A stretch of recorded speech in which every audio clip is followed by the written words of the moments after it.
before we get into the actual conversation, you're going to see me. I'm going to illustrate a point in a minute, and you're going to see me graph something. You're going to see me graph a parabola in a very easy way. And when you see that, you're going to go, you son of a, why didn't you tell me it was that easy in the first place? And the thing is, there is a very, very easy way to graph a polynomial, any polynomial, if you could factor that polynomial out. And we are going to be talking about that. That will be one of the next topics that we cover is going to be polynomials that you can factor. And when you can factor them, it's very easy to graph. But this type of thing that we have been working with, we've been working with really for like 3 reasons. One, this works for polynomials, or rather for quadratic polynomials, for parabolas that you cannot factor, right? If you have something that you can't factor, good luck graphing it. This is the best way of graphing that guy. So that's why we're going through that. The second reason is that this form ended up giving us a general solution. Remember to the equation ax squared plus bx plus c equals 0. By changing our parabola into this form, it gave us a general solution. So that's another reason why we wanted to go over this. The third reason we want to go over this is because this leads nicely into the idea of having a function and what do these operations do to a function? How can we shift a function? How can we stretch a function? How can we flip a function? How can we compress a function? Stuff like that. And really, that is what we're going to be talking about today. Is we're going to be taking all. Hey, Kayla. So that's what we're going to be talking about today. Is in general, like everything we've talked about shifting and shifting right, left, up, and down, and then the compressions and stretching and flipping and stuff like that.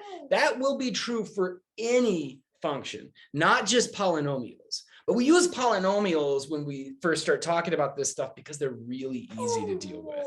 And they're very well behaved. We know a lot about polynomials. They're easy to work with. And so when we do this kind of stuff, we usually start off by doing it with polynomials. But the point is that this works for any function that you can graph. If you take that graph, however crazy it looks, and you subtract 1 from the input, it will shift it to the right by 1 unit. And so these things are applicable in so many different ways. But here's the question. I was going over this with Mika. I like to give her a rundown of what we're about to cover. And she was like, okay, Justin, but why do we need to graph?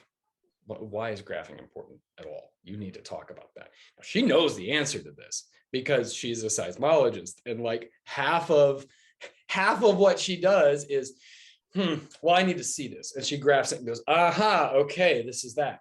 And so let's kind of talk about that, for instance, like why do we want to graph functions in the first place? So I'll give you one idea. And this isn't the only reason why. And I'm going to give you like a couple specific examples of why you might want to. But you got to imagine, like these are specific examples. In general, there are potentially infinitely many different reasons why you'd want to. But one thing that comes up often is in calculus in particular. We want to know whether or not we want to know where a function is positive or negative. What do you mean by that? Well, perhaps a function tells you something about your velocity.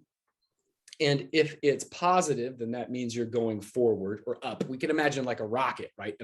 The velocity of a rocket is, as it moves up, it is positive. And if it's moving back down, its velocity would be negative, right? You're covering negative distance. You can think about it that way.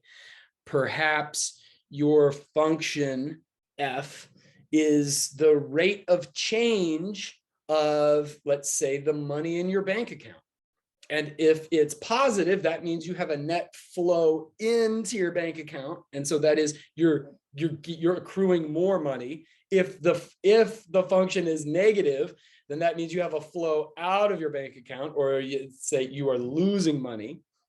You could imagine a billion different ideas why knowing whether or not a function is positive or negative in a certain area or for a certain input value, if the function's positive or negative, it becomes a really important question. And in fact, a lot of questions can be framed in that way.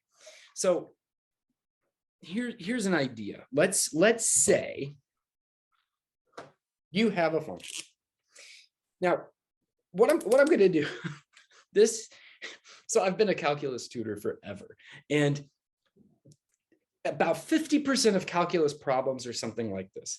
You have some function, some phenomenon in the world that gives you the quantity of something or the position of something.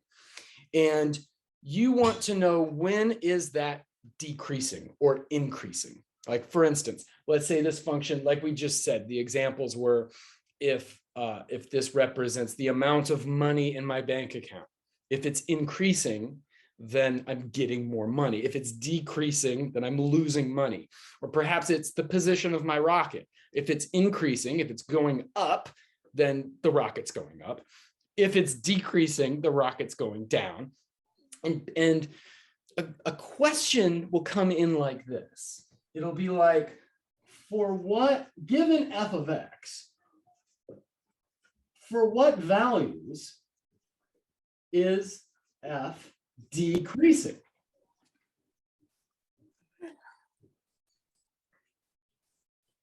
And somebody will come to me with this question and they'll be like, I have no idea what to do. And I'll say, okay. And then this is what, like, you don't need to commit any of this to memory, but this is kind of the flow of what you're going to see in calculus. The question is, wait a minute, you're taking Calc 1. What's like the main subject? Derivatives. So maybe we should, and they'll go, take a derivative of f.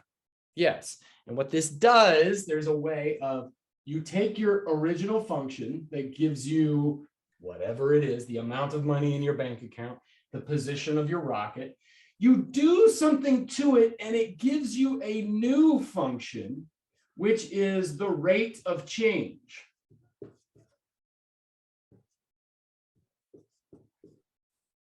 That's what that thing is. You do something to a function that you're given and you get a new function, which is the rate of change of the original thing. And like I said before, if we knew the rate at which my money was changing, if it were positive, I'd be getting more money. If it were negative, then I'd be losing money. If the rate of change is the velocity of the spaceship or the rocket, then if it's positive, it means it's changing in the upward direction. If it's negative, it means it's moving in the downward direction. It's a new way of, we have some kind of problem we're trying to solve. We turned it into a new kind of problem. Okay, this is not stuff you need to commit to memory. This is just how this type of thing works. Here's one example of why you might want to know it. For whatever reason, we want to know, when is this guy negative? Because that tells me when I'm losing money or when my rocket starts to fall. And we want to know when, right? For what x values, what inputs, or if we think about this as time, we could think of, when is my rocket falling, right? In other words, when is f of x less than 0? When is that rate of change a negative number? Okay. And so somebody comes to me with this problem and I say, well, if we want to know when the rate of change is less than 0, and they go, oh, I know how to do that. And they take a derivative, get a new function, and they say, ah, that's what we're trying to do. And I go, that's right. Okay.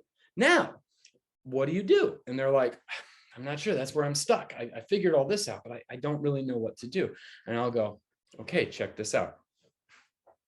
So all this, get rid of all this, because that's just, I'm just trying to lead to the idea of what you're going to be seeing, not just in calculus. Like, this kind of thing shows up a lot. We want to know, when is a function negative? When is it positive? What input values, what output values do that kind of thing?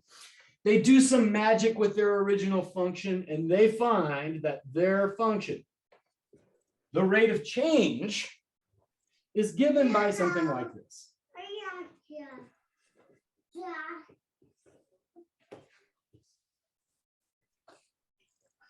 And the whole idea is if I could find out for what X values that thing's negative, I'll find out what times I'm losing money. Or I could find out at what time my rocket is going to start falling or whatever. You could imagine there's like a billion different applications to being able to say, if I could find out where this thing is negative, where it's less than 0, then I know something very valuable that might help me in a lot of different contexts. And so you end up with something like this. And then I'll say, well, and so they're like, oh, so I need to find out where F is less than 0. I'll say, that's right. And then they'll be like, well, I'm not sure what to do. And I'll be like, just graph it. And then inevitably I hear, oh, is there some way I could do this without graphing it? And I go, you know, I'm thinking, you don't want me to hit you. Don't talk to me like that. But I go, yeah, sure. You want to do it that way without graphing? Sure. Here we go. So we want to know, when is f of x less than 0? In other words, when is this thing, x squared minus 5x plus 6 less than 0? You sure you don't want to graph it? Yeah, I hate graphing. Okay, let's continue. So what values of x make that true? Well, I'm not sure. Well, here, let me give you a hint. Let's see what we can do here. Maybe, I don't know. Maybe I'm not sure what to do. Let's get all the x's on one side. Okay. Did that help? No. Can you tell me what values of x make that true? No. Okay, well, maybe we could factor something out. I don't know. Then we have x minus 5. Okay, can you tell me what values I need to put in for x to make that less than 6? No, it's not very obvious, is it? Maybe we went about this the wrong way. Okay, well, let's try this. Let's try this. Maybe we could, I don't know, complete the square. You remember completing the square? And they go, oh no. And it's like, yeah, let's complete the square. And so I go, okay, x squared minus 5x will go plus 6 less than 0. We're going to need to add half of this 5 halves squared minus 5 halves squared. Okay. That makes that a perfect square. So we get x minus 5 halves quantity squared minus, let's go ahead and square that out with a 25 over 4. Please, I hope you're not writing this stuff down. This is just, I just want to show you how convoluted and stupid this can be. Plus 6 is less than 0. Okay, so let's keep going. Okay, so now we have x minus 5 halves quantity squared minus 25 quarters. Plus 6, I guess we could rewrite 6 as quarters. That would be 20, I think 24 minus 12. Hey, that's not too bad. Actually, we could do that. So, okay, x minus 5 halves squared, that would be minus 1/4 is less than 0. Hey, this is actually looking better. So x minus 5 halves squared is less than 1/4. Oh, we can figure that out. Let's take the square root of both sides. Okay, so we take the square root of both sides. But wait a minute, what does that do with? Uh-oh. I don't think we ever talked about that. Most people don't. What do you do when you take a square root? We know what to do when it's an equal sign. You just go positive, negative. Uh-oh. But what does that do when it's not an equal sign? What does that do when it's a strictly less than? Well, there is a way of doing it, and it turns out you do this. The absolute value has to be less than the square root of that, which is 1/2. Okay, we're almost there. We could keep going. The absolute, and if you remember from like day 1 stuff that we did, this means that now you have this brand new thing. That means x minus 5 halves is between these two things, is between 1/2 and negative 1/2. And so you get x is less than 1/2 plus 5 halves, and it is greater than 1/2, negative 1/2 plus 5 halves. And so we have 4 halves less than x less than 6 halves. And so 2 is between here. Okay, there's your answer right there. You sure you don't want to graph it? Let me just, and they're like, well, I hate graphing. I'm like, let me show you something. Let me just show you. That's one way you could do it. There is another way we could do it, and to save time, I'm not going to do it. But here's another way you could do it. You could say, wait a second. First off, like I said at the very beginning, if you could factor a polynomial, it becomes really, really easy. And this one you can factor, as a matter of fact. And you go, okay, x and x. 6 and 5, how about 2 and 3? We'll try 2 and 3. 2 and 3 make 6. Yep. -2 minus 3 make 5. Yep. Okay, that's an upward facing parabola. Because of that x squared, it goes through here at 2, it goes through here at 3. I know it looks like this. And now I can see that the output values are negative whenever x is between 2 and 3. That easy. It's that easy, right? So you take this problem, which it seems it's like if you were just playing with symbols here, I mean, honestly, how the hell do you do that? Like that looks, and when it's not a nice, nifty parabola, I'll tell you what, when you have a third or a fourth or a fifth order polynomial and you cannot do this type of thing. There is no completing the square for a third or a fourth, well, sometimes for a fourth, but for a fifth, absolutely not. For a sixth, absolutely not. There's no such way to do this kind of thing. But if you can graph it, it becomes so easy. You just say, well, we're trying to find out where is f less than 0? Well, wherever it dips down right there. And so it's whenever x is strictly between 2 and 3, and there's your answer. For what values is that thing there? Way easier than trying to mess around with symbols. I've convinced many students, like, just learn how to graph. It will make your life so much easier. Like I did this in a couple seconds, as opposed to this, which is just like, if you don't need to go there, don't go there, right? So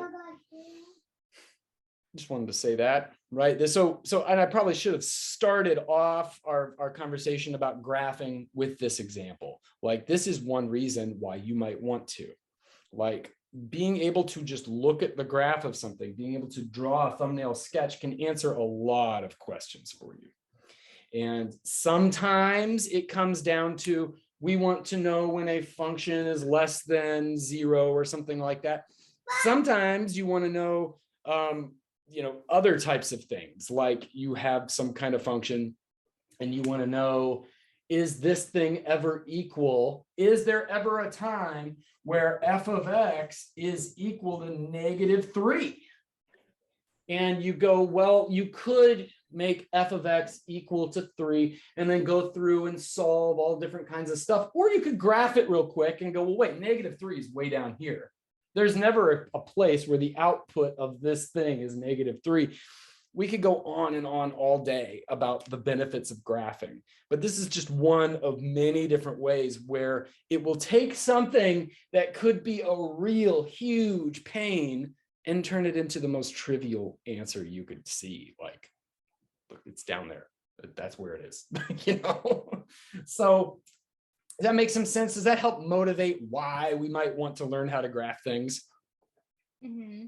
Okay, cool. So that's to kind of lead into things. So what we're going to be doing today.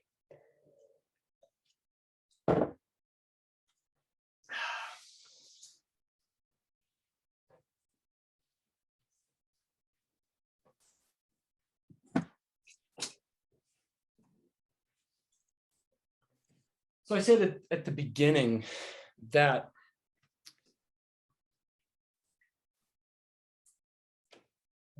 what we've talked about with shifting functions right or left, and let's try to review here real quick. We have a function and we say subtract off 3 from the input. This is what? It does what to the original graph? Just said right 3 units. Yes. Right 3 units. Yes. Okay, good. We've said if you take something and you, I don't know, how about add 2 to the output, this does what? Just said up 2 units. Shift up 2 units. Yep. Okay. There we go. What about 4 times the output of this guy. What does that do?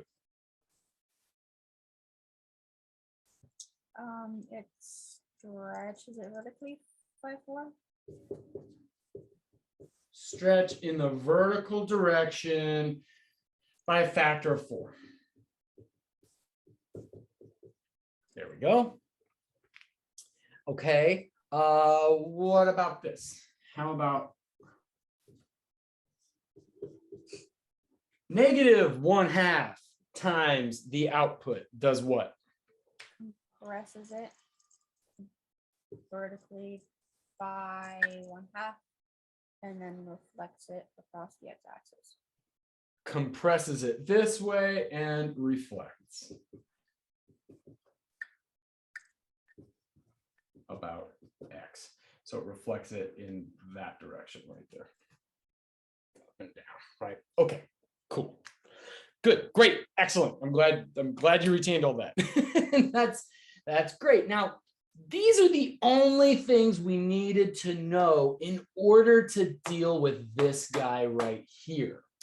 Because as we can see, those are really the only things that we are ever going to have to deal with, because the way that we're able to take any polynomial that looks like this, I'm sorry, any quadratic that looks like this, we could always get that x by itself inside of here.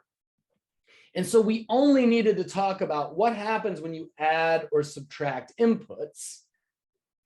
And then the interesting thing about the order of this thing is that it always does something like this.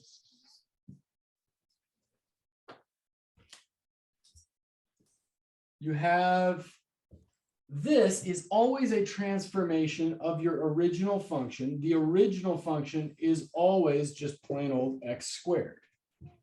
Then what happens? Well, the order that this happens is it's always a shift first, right? It's always a shift first over to, we'll call it h.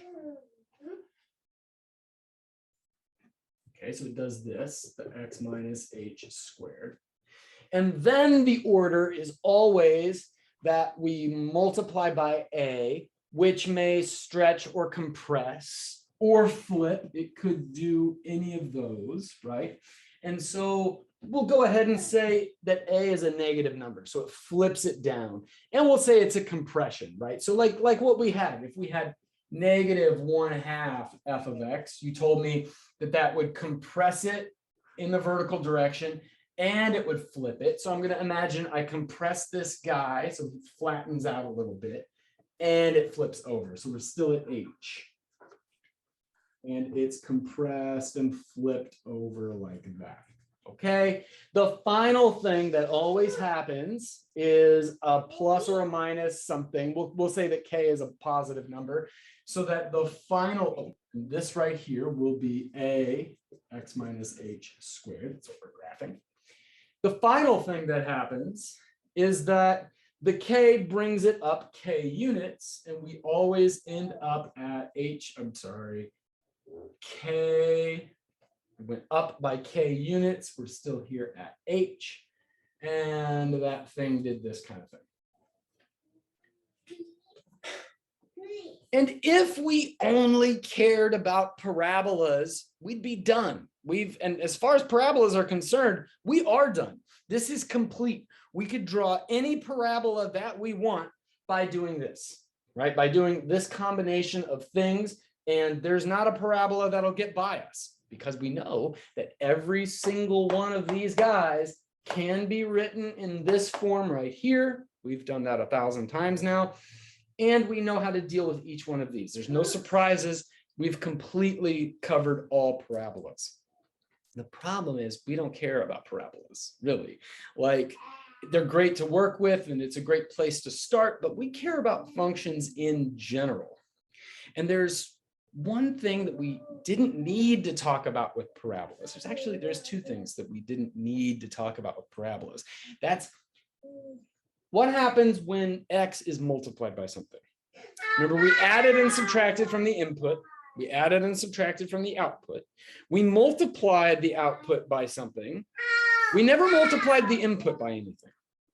We're going to see what that does today. Another thing that could be misleading here is that every time we did our multiplication, right? But when we were talking about this, when we multiplied the output, this thing was always right here on the x-axis, which means that no matter what, that point stays here, and this thing either goes up or it goes down. We never talked about what happens if it's not on the x-axis. For instance, what happens if we have something that dips down below the x-axis and then we multiply it by something? We're going to talk about that today, and we're going to see what that does in order to complete our picture, our ideas about what's going on when we manipulate functions by adding, subtracting, multiplying, and dividing the inputs and outputs. And again, we're doing this because what we're talking about will be true for any function, no matter how squirrely or squiggly or how crazy it looks. Everything that we do is absolutely applicable to every other function in the world. And so it's well worth taking our time to get this stuff down right now. We ready to go? Yep. All right. So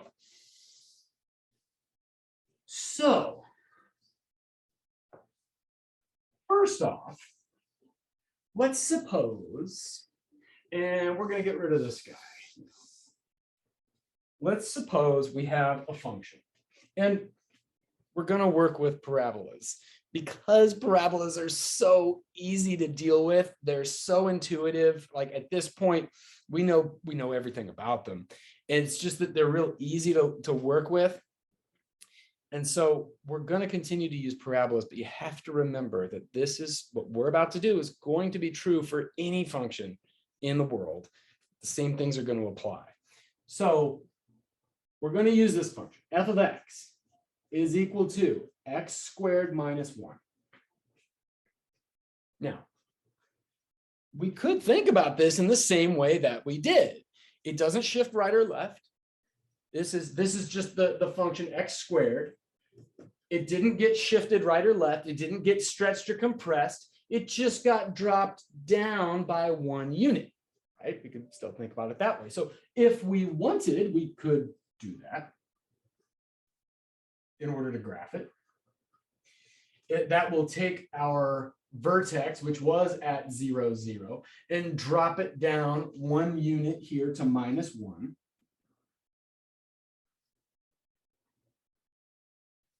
And I could say, well, here, if this was my original x squared, I know that when I plug in a 1, I get out a 1.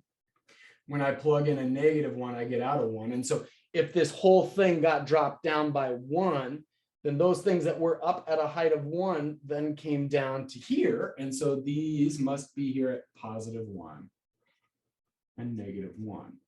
Alternately, what I could do is, we're finding where something goes through axes. It's super easy to do. We could say, well, here's my x, here's my y. If I want to know where it goes through the y-axis, I plug in a 0 for x. And so I'm going to do that right there. I plug in a 0, I get 0 squared minus 1. And so when the input is 0, in other words, when the x value is 0, the output value is negative 1. Yep, that matches with the picture that I just drew by using shifting. Okay. We could also say, okay, we want to know where what x values give me a 0 as an output. So we could say, where does f of x equal 0? This is in your homework, right? You're familiar with this. We're just doing exactly what was in your homework. We're saying, okay, well, f of x is x squared minus 1 equals 0. And so I add 1 to both sides. I get x squared is equal to 1. Take the square root of both sides. I get a plus or minus. X is equal to plus or minus the square root of 1.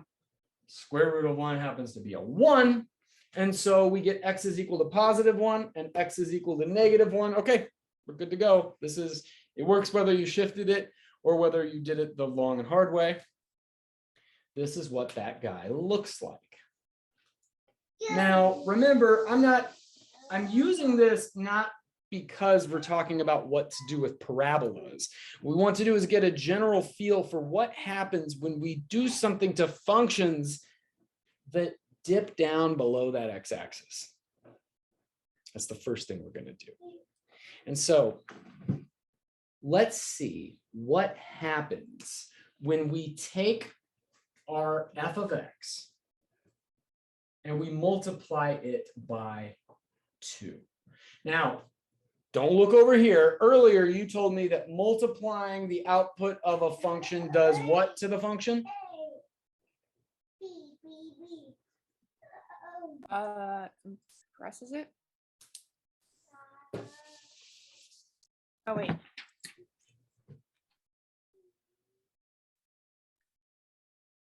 No, it stretches it. Stretches it. In which direction? Vertically. Vertically. So it should stretch it in the vertical direction by a factor of 2. Okay. Let's see. So remember, we're multiplying the outputs of the function. So, for instance, if I go 2 times the output of this function, 2f of, let's do the points that we have on the board. Let's start with f of 0. We know that when we plug in f of 0, we get out a 0 squared minus 1 gives me minus 1. I could just look at the graph and see that, right? And so, okay, plug that in and then multiply it by 2. F of 0 is minus 1.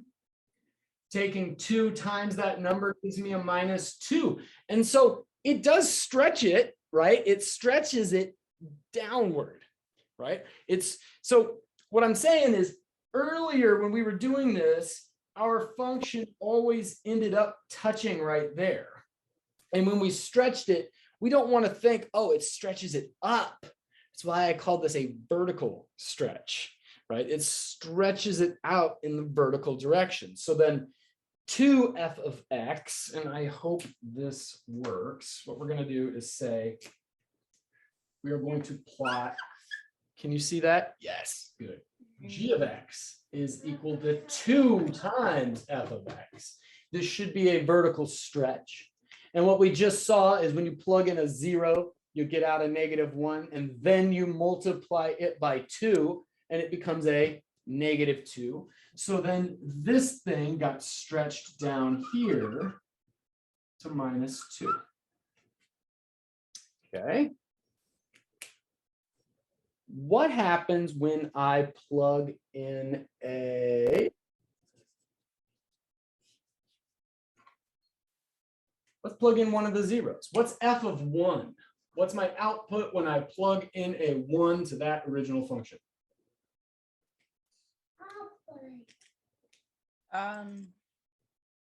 0? It is. Oh. Yeah, you're right. That is the output. You plug in a 1, you get out a 0. You could see that by either plugging in a 1 right here and going 1 squared is 1 minus 1 is 0. We can look at the graph and say, well, when you plug in a 1, you get out a y equals 0 right there. 2 times 0 is what? 0. 0. It didn't change it.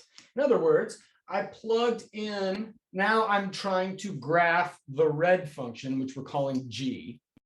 G happens to be 2 times the original function f. And it turns out that when I plugged in a g of 1, I got 2 times f of 1, which happened to be 0. So that didn't change. It stayed put right there. And I'm going to go ahead and just color that guy in red, so we know that that's what happened right there. Guess what happens when we plug in a negative 1?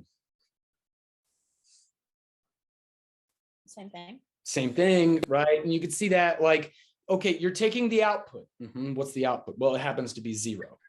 And then you're going to multiply it by something. It's not going to change it. It's still 0, right?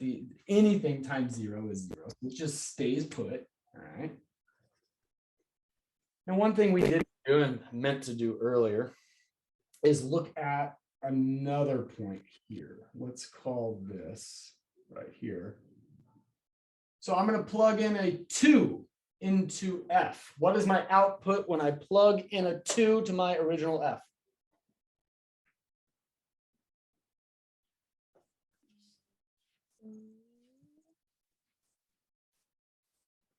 2 squared is 4 minus 1 is 3. Yep, right. 2 squared is 4 minus 1 is 3. 4 minus 1 is 3. Yep. And we could also see that by thinking about, well, x squared, you plug in a 2, it would be 2. Oh, then you're just bringing everybody down by 1. So yes, the output here is 3. Right there. Ditto with -2.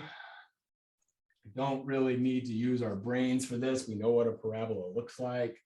Plug in a -2, you get out a +3 from that guy right there. Okay, so now let's compute g of 2. So we want to know what happens to g of 2. Well, that says g is simply 2 times whatever f is. So we plug in 2 right there. The output of f in this case was what? 3. In other words, the height in f was 3. So we're just going to take that height and multiply it by 2, and that is 6. And so this guy did, yes, he got stretched up to 6. I can't even put it up there. It's way up there. Right. Ditto over here, -2. We plug it in. -2 goes into f. We square it, it gives us a 4. You subtract off 1, it gives you a 3. Times 2 is equal to 6. And so it also got stretched up to 6. And we could imagine, right, like this is kind of starting to take shape, right? Everything, we've multiplied the output values along this curve, all of these output heights. We multiply them by 2, and they get stretched in both directions, not just straight up, right? Everything that's down here, when you're at, say, -1/2, you multiply it by 2, you get sent down to -1. When you're at -1/4, you get multiplied by 2, -1/4 times 2 is -1/2. It's also sent down, but the 0 stays here at 0. Okay.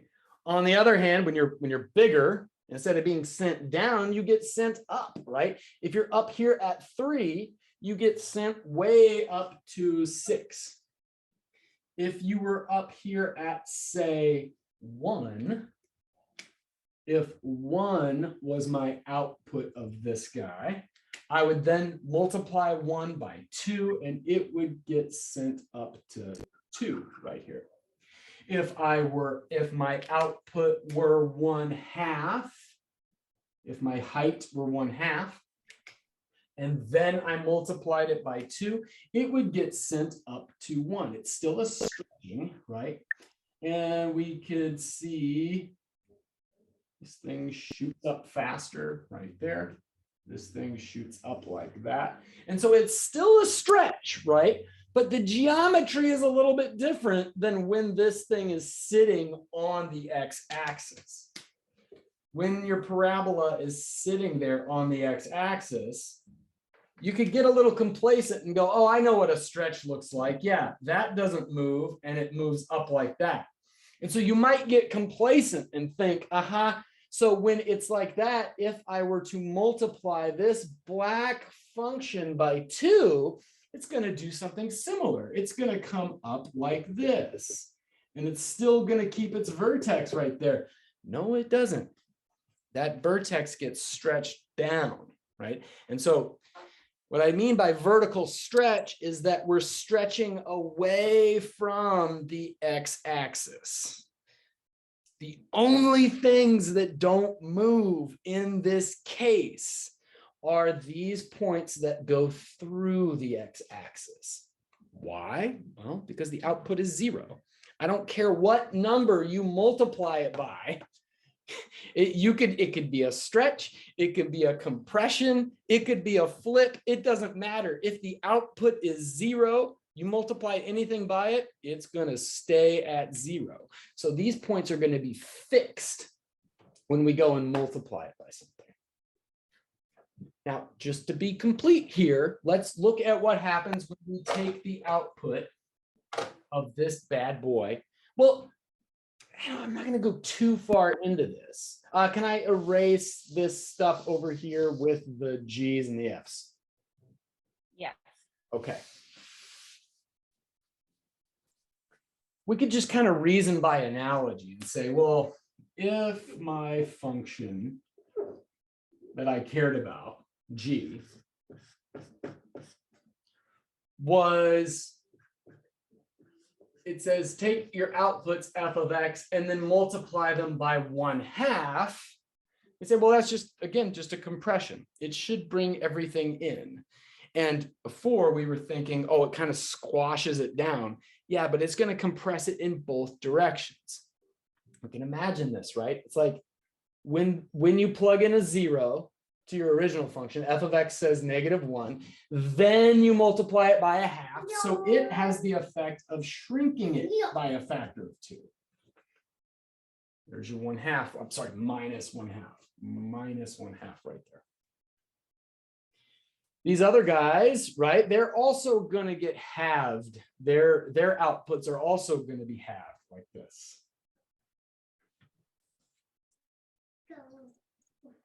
Are those going to change at all? When I plug in a 1, what is G of 1? Oh dear. Go.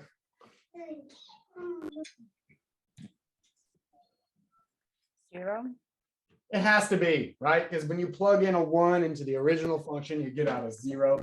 So you just take 1/2 of 0, and so it just comes out to be 0. You still haven't moved that point right there. That guy goes through right there. Ditto with -1.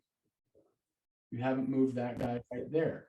But now, once you go above, used to be, when you plug in a 2, you got out a 3 from the original function. So now when you plug in a 2, f of 2 gives you 3. 1/2 of 3 is 1/2 of 3. It's 3/2. It brings this guy down to 1/2 of its original value right there. And so on and so forth. Again, it's a compression, right? And if we wanted to finish this guy off, it would look something like this.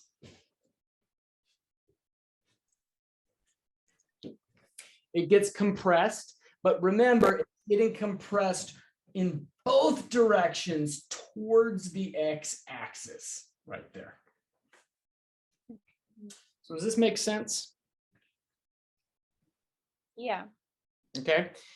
I think One last thing, talking about multiplying outputs of something that goes through the x-axis is if it's negative, right? Is if the thing happens to be negative. And so let's look at, can I get rid of this picture? Yeah. You have all that stuff? Okay, cool. So we're going to use the same function. F of x is still x minus x squared minus 1.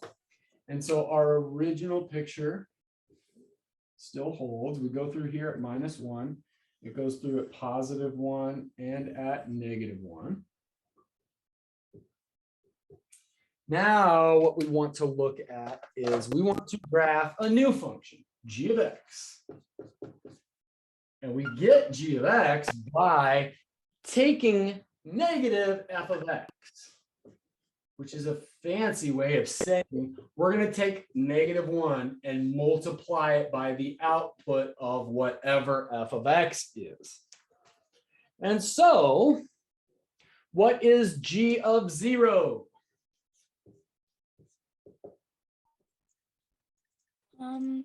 I'm sorry, it's really pixelated. I'm having a little bit of trouble seeing. Oh, let me try. Is that a -1/2? That is, hold on. Nope. Let's do a different color.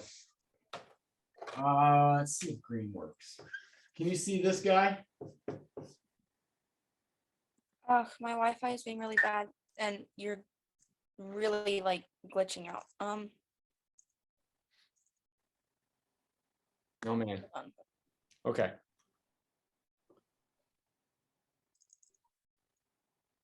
Okay, I can see a little bit. I'm sorry, you're super pixelated, Oh man. Great. so it's a little bit difficult. Yeah, that's too bad. Let me make sure. I think my Wi-Fi is kicking. It's yeah, mine's fine. I guess it's yours. Shoot. Yeah, All right. I can see. Well, can you see this? I can see the g of x. Okay, let's see this. All right, so tell me if you can see this. We're going to define, the only thing left to do was the reflection, and see how the reflection changes when we have something like this. And we're saying, well, the reflection is when you take negative of the original function. Can you see that? I just wrote negative f of x. Yes. Okay. Yeah. This is the same thing as -1 times the output of whatever f of x is. Can you see that? Yes. Cool. So let's do a couple points to see what's going on. What is g of 0?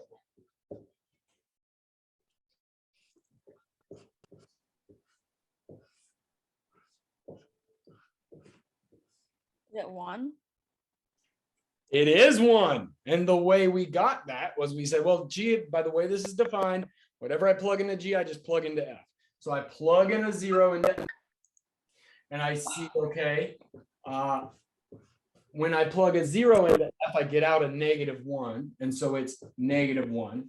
This says take -1 times that, which turns out to be +1. So this guy who's negative ends up being positive, and so we go up to +1 right there. What happens to the zeros? Do they change at all? And by the zeros, I mean where the output of the function is 0, here at +1 and -1. That's supposed to be No. no.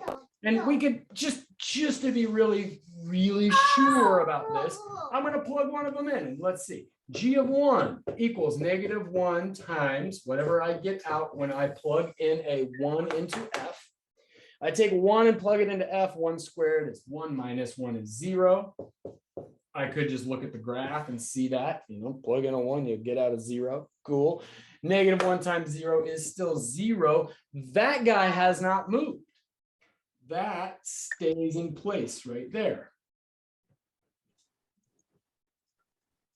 Okay.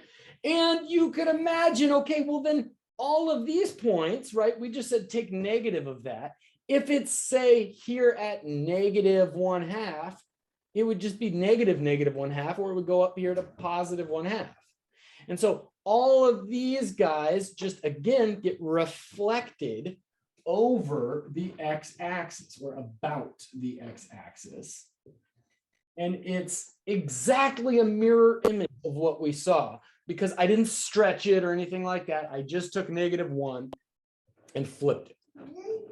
Ditto up here. It used to be the case that when I plug in a 2, I get out a 3.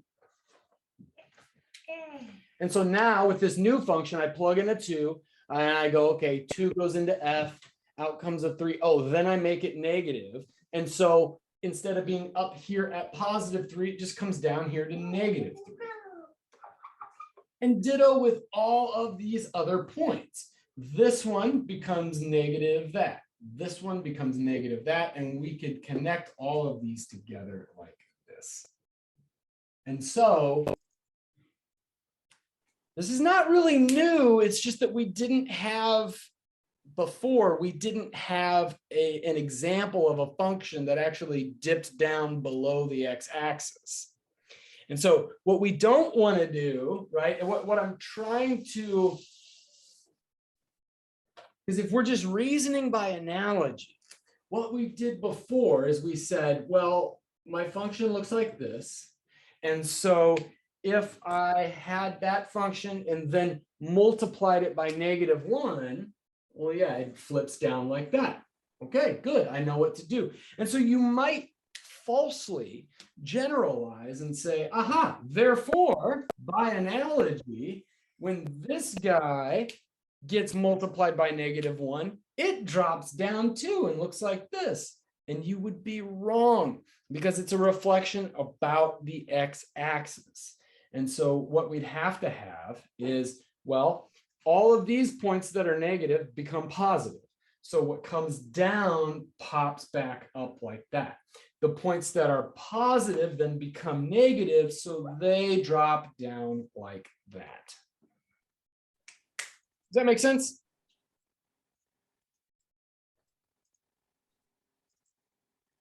Are you there? I'm here. Okay, did that make sense?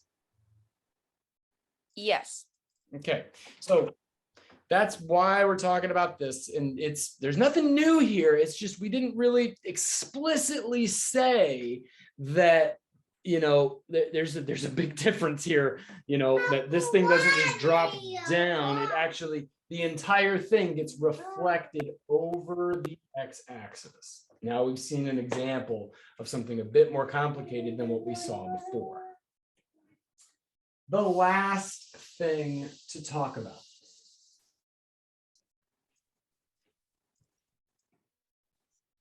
And just real quick, hold on, before we do even that, like I said, this does not need to be a parabola for this to be true. Like, if I have some function that looks like this, some crazy looking function, I could say, okay, this is f of x, and I want to graph negative f of x. In other words, I want to graph a new function, which is, we're going to call it g. And how do we get g? Well, we take the outputs of f and then we make them negative. We can just say, well, it's just going to be what happens when I flip this entire thing upside down over the x-axis. These points aren't going to change because they go through the x-axis.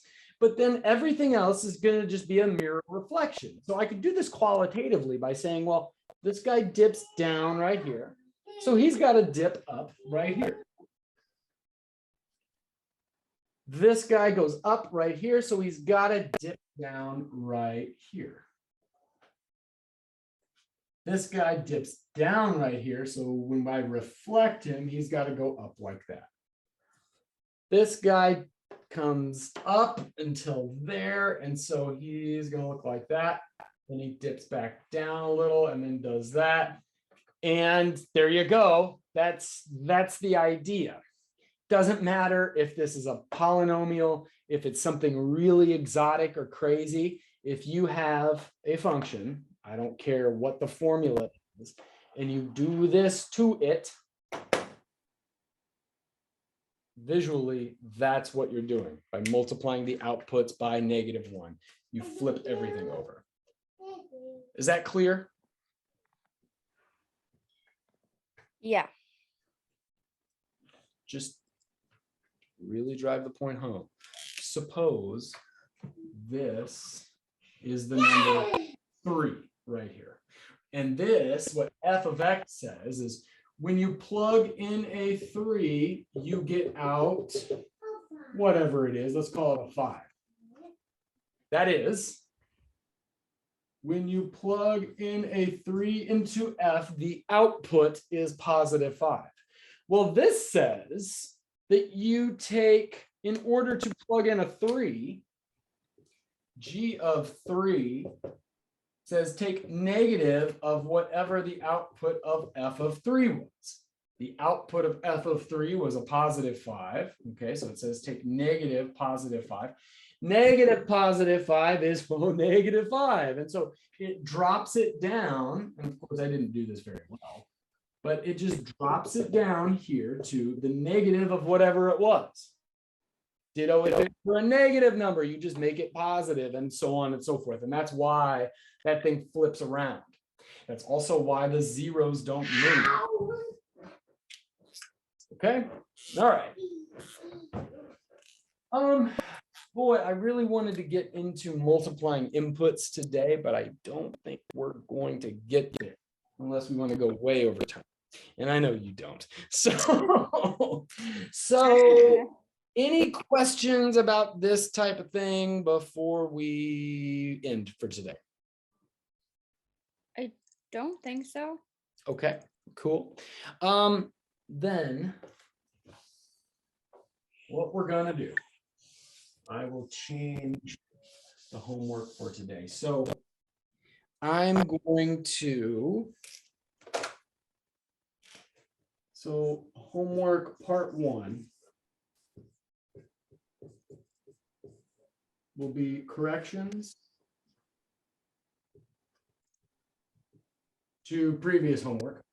This will be due tomorrow, which is Tuesday at 8. And I will get with you as soon as possible about what corrections I'm looking for. Okay. Part 2.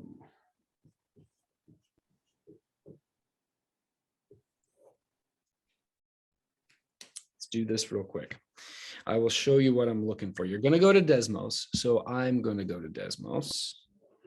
All right. Can you see my screen share here? Yes. Okay.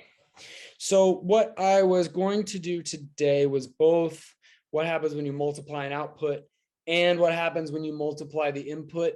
We're going to do the input next time. Right now, what I have graphed is the function f of x equals x cubed minus 3x plus 1. And what I'm going to do is graph right on top of it g of x in green. And as you can see, when I click it, the green comes and lays directly over it. All g is a times the output of f of x. And right now, as you can see here on the slider, a is equal to 1. So g of x is exactly the same thing as f of x right now. That's why they're one on top of the other. And so let's explore this, right? We said before, or what we've just been saying is that when we stretch it, right, when we multiply by a number bigger than 1, it should stretch vertically, but not just straight up, in both directions, up and down. So let's see what happens when we drag this and make it bigger. G, as we could see, gets stretched away from the x-axis. As a matter of fact, I'm going to go ahead and zoom out a little bit so we could see this thing. This is what's going on. We're starting here at a equals 1. So g of x and f of x are exactly the same thing. And now what we're going to do is say, all right, you take all of those output values and multiply them by a bigger number.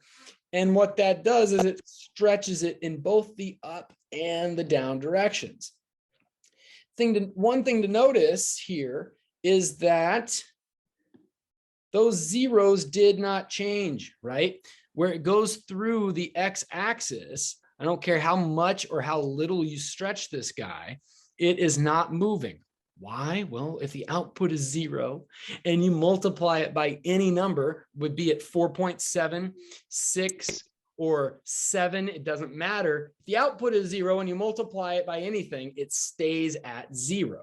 So those things have not moved. Similarly, a compression, now we're going to bring it back down to 1. So this g and f are now the same function. If we compress this guy, if we multiply it by something that is between 0 and 1, it compresses it towards the x-axis in both directions. So that little hump right here, right, this hump that was at, it used to be the case that I would plug in a -1 into f and I would get out a 3. Now I'm taking that and multiplying it by 0.4, so it shrinks it down to this point. You could see that the zeros have not changed. It used to be that I plug in a -1.879 and I get out a 0. Well, multiply 0 by 0.4, it has not changed it. Ditto right here. and ditto right here. Now, actually, one thing I do want to do before we go on. So notice that when I plug in a -1, I get out a 3. Okay, that's in my original function here, f of x. And let's just check that. -1 goes in. F of x says you take your input, cube it, and subtract 3 times it. Okay, so if my input's -1, I take -1 cubed and I have -1. 3 times -1 is +3. So that's -1 and +3 is +2. Finally, +1 gives me my output, which is 3. And yeah, okay, so that it's graphing what I told it to graph. That's nice. So plug in a -1, you get out a +3. Now, when I take G, I'm going to stretch it by a factor of 2. So I'm going to move. I'm not graphing G. Let me hold up. Let me graph G. Sorry. So now we have G. Right now, G is being multiplied by, or F is being multiplied by 1. Nothing's changing. I plug in a -1. I still get out a +3 right there. But now I'm going to stretch it by a factor of 2. And so I would expect then whatever the output is gets multiplied by 2. The point that was at 3 should be up at 6. And that's exactly what I see.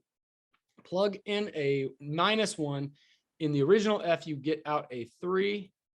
And in this guy, you plug in a -1, you get a 6. Because it used to be that you got out a 3. And then we just said take that and multiply it by 2. So it stretched it up by a factor of 2. Down here, it used to be that I plug in a +1 and I get out a -1 into the red function, the original function, f. And I can see that's true. Plug in a 1 right there. You have 1 - 3 + 1. That is -1. Yep, that's my output. Now G says you take whatever that output is, which happens to be -1, multiply it by 2. It should drop it down here to -2, which is what we see. Cool, that all looks good. So now let's see what happens when I take this original function, multiply it by -1.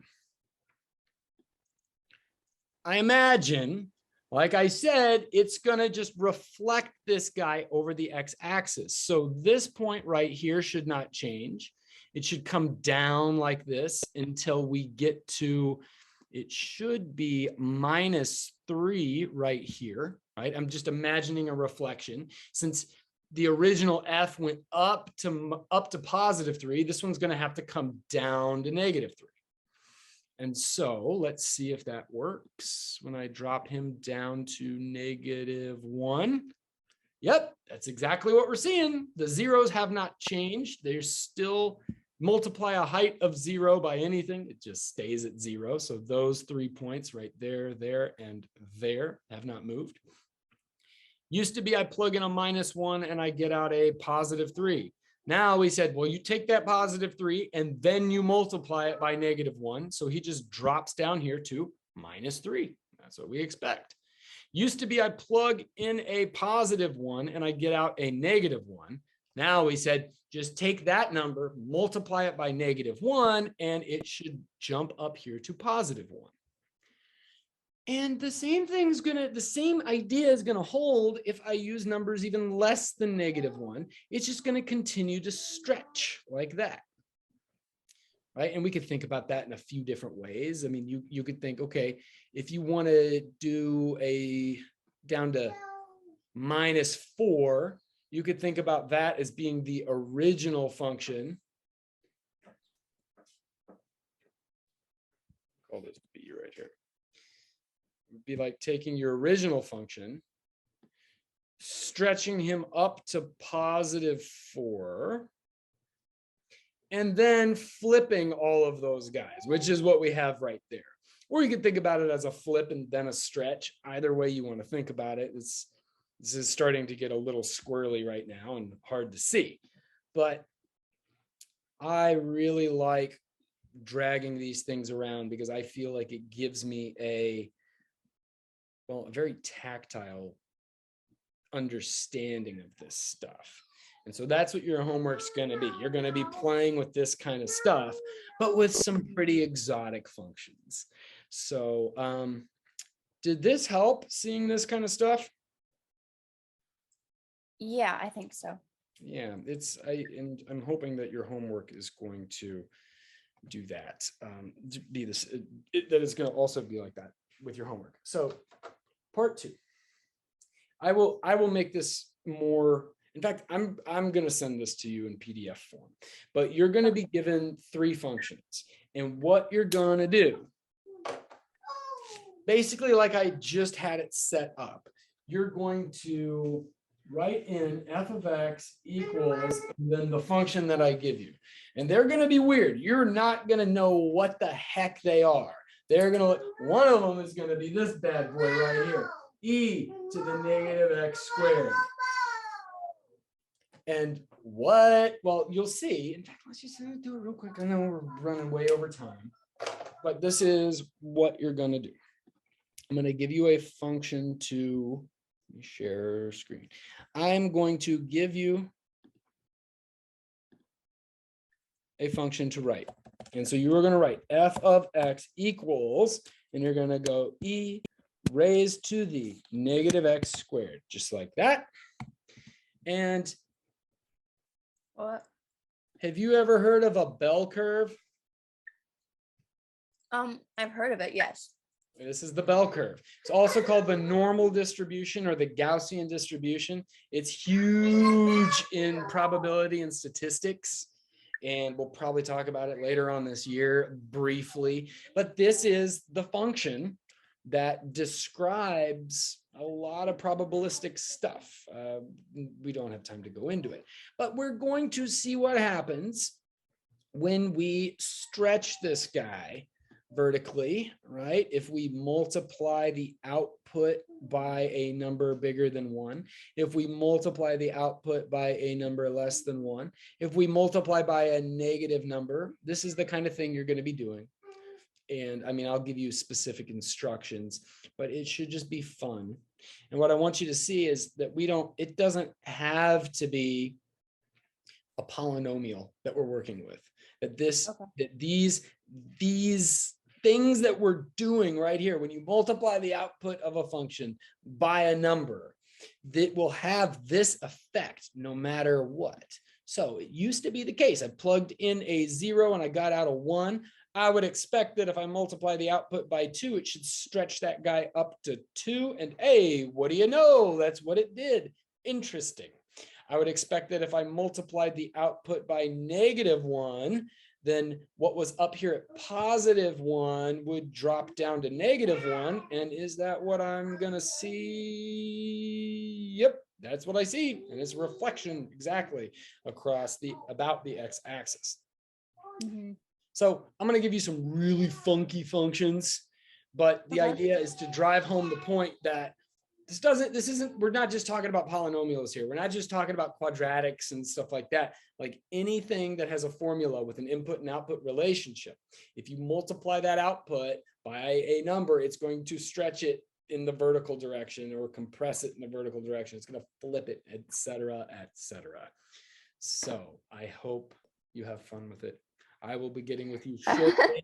I will be getting with you shortly. I will get with you as soon as possible about part 1, the corrections that I'm looking for, and then part 2 will be forthcoming.